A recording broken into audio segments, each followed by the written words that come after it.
صحیح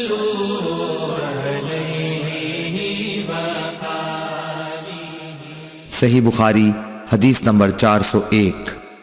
عبداللہ بن مسعود نے فرمایا کہ نبی صلی اللہ علیہ وسلم نے نماز پڑھائی۔ ابراہیم نے کہا مجھے نہیں معلوم کہ نماز میں زیادتی ہوئی یا کمی۔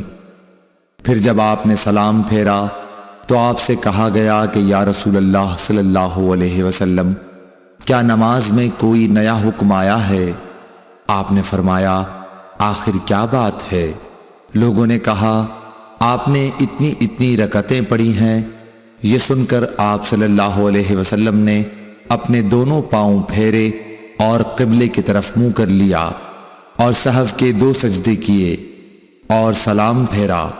پھر ہماری طرف متوجہ ہوئے اور فرمایا کہ اگر نماز میں کوئی نیا حکم نازل ہوا ہوتا تو میں تمہیں پہلے ہی ضرور کہہ دیتا، لیکن میں تو تمہارے ہی جیسا آدمی ہوں، جس طرح تم بھولتے ہو میں بھی بھول جاتا ہوں، اس لیے جب میں بھول جایا کروں تو تم مجھے یاد دلایا کرو، اور اگر کسی کو نماز میں شک ہو جائے تو اس وقت ٹھیک بات سوچ لے اور اسی کے مطابق نماز پوری کرے، پھر سلام پھیر کر 2 سجدے سہو کے کر لے۔ صحیح بخاری حدیث نمبر 402۔ انس بن مالک رضی اللہ تعالی عنہ سے روایت ہے کہ عمر رضی اللہ تعالی عنہ نے فرمایا کہ میری 3 باتوں میں جو میرے منہ سے نکلا میرے رب نے ویسا ہی حکم فرمایا۔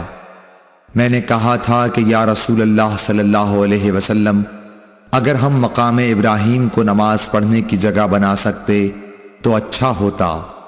اس پر یہ آیت نازل ہوئی، اور تم مقام ابراہیم کو نماز پڑھنے کی جگہ بنا لو۔ دوسری آیت پردے کے بارے میں ہے۔ میں نے کہا تھا کہ یا رسول اللہ، کاش آپ اپنی عورتوں کو پردے کا حکم دیتے، کیونکہ ان سے اچھے اور برے ہر طرح کے لوگ بات کرتے ہیں۔ اس پر پردے کی آیت نازل ہوئی۔ اور ایک مرتبہ حضور صلی اللہ علیہ وسلم کی بیویاں جوش و خروش میں آپ کی خدمت میں اتفاق کر کے کچھ مطالبات لے کر حاضر ہوئیں۔ میں نے ان سے کہا کہ ہو سکتا ہے کہ اللہ پاک تمہیں طلاق دلا دیں اور تمہارے بدلے تم سے بہتر مسلمہ بیویاں اپنے رسول صلی اللہ علیہ وسلم کو عنایت کریں، تو یہ آیت نازل ہوئی، عسیٰ ربہ ان طلقکن ان یبدلہ ازواجا خیرا منکن۔ اور سعید بن ابی مریم نے کہا کہ مجھے یحییٰ بن ایوب نے خبر دی، کہا کہ ہم سے حمید نے بیان کیا، کہا میں نے حضرت انس رضی اللہ تعالی عنہ سے یہ حدیث سنی۔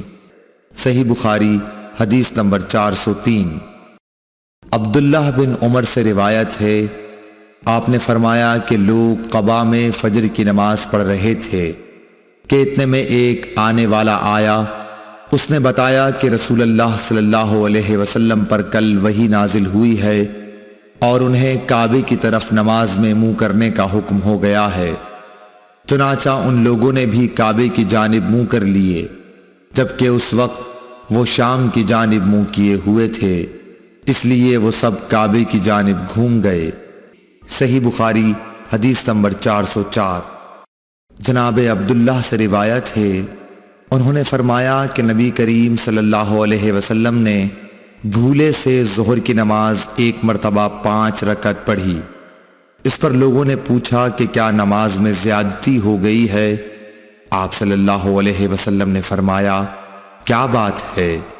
صحابہ نے عرض کی کہ آپ نے 5 رکعت پڑھی ہیں۔ عبداللہ بن مسعود رضی اللہ تعالیٰ عنہ نے فرمایا کہ پھر آپ نے اپنے پاؤں موڑ لیے اور سہو کے 2 سجدے کیے۔ صحیح بخاری حدیث نمبر 405۔ انس بن مالک رضی اللہ تعالیٰ عنہ سے روایت ہے کہ نبی کریم صلی اللہ علیہ وسلم نے قبلے کی طرف دیوار پر بلغم دیکھا جو آپ کو ناگوار گزرا، اور یہ ناگواری آپ کے چہرہ مبارک پر دکھائی دینے لگی۔ پھر آپ اٹھے اور خود اپنے ہاتھ سے کھرچ ڈالا اور فرمایا کہ جب کوئی شخص نماز کے لیے کھڑا ہوتا ہے تو گویا وہ اپنے رب کے ساتھ سرگوشی کرتا ہے، یا یوں فرمایا کہ اس کا رب اس کے اور قبلے کے درمیان ہوتا ہے۔ اس لیے کوئی شخص نماز میں اپنے قبلے کی طرف نہ تھوکے، البتہ بائیں طرف یا اپنے قدموں کے نیچے تھوک سکتا ہے۔ پھر آپ نے اپنی چادر کا کنارہ لیا، اس پر تھوکا، پھر اس کو الٹ پلٹ کیا اور فرمایا یا اس طرح کر لیا کرو۔ صحیح بخاری حدیث نمبر 418۔ حضرت ابو ہریرہ رضی اللہ تعالی عنہ سے روایت ہے کہ رسول اللہ صلی اللہ علیہ وسلم نے فرمایا، کیا تمہارا یہ خیال ہے کہ میرا منہ نماز میں قبلے کی طرف ہے؟ اللہ کی قسم، مجھ سے نہ تمہارا خشوع چھپتا ہے نہ رکوع، میں اپنی پیٹھ کے پیچھے سے تم کو دیکھتا رہتا ہوں۔ صحیح بخاری حدیث نمبر 419۔ انس بن مالک رضی اللہ تعالی عنہ سے روایت ہے کہ نبی کریم صلی اللہ علیہ وسلم نے ہمیں ایک مرتبہ نماز پڑھائی، پھر آپ ممبر پر چڑھے، پھر نماز کے باب میں اور رکوع کے باب میں فرمایا، میں تمہیں پیچھے سے بھی اسی طرح دیکھتا رہتا ہوں جیسے اب سامنے سے دیکھ رہا ہوں۔ صحیح بخاری حدیث نمبر 420۔ عبداللہ بن عمر رضی اللہ تعالی عنہ سے روایت ہے کہ رسول اللہ صلی اللہ علیہ وسلم نے ان گھوڑوں کی جنہیں جہاد کے لیے تیار کیا گیا تھا مقام حفیہ سے دوڑ کرائی۔ اس دوڑ کی حد ثنیۃ الوداع تھی، اور جو گھوڑے ابھی تیار نہیں ہوئے تھے ان کی دوڑ تثنی الوداع سے مسجد بنی زریق تک کرائی۔ عبداللہ بن عمر رضی اللہ تعالی عنہ نے بھی اس گھوڑ دوڑ میں شرکت کی تھی۔ Thanks for watching. Don't forget to like, comment, share and subscribe to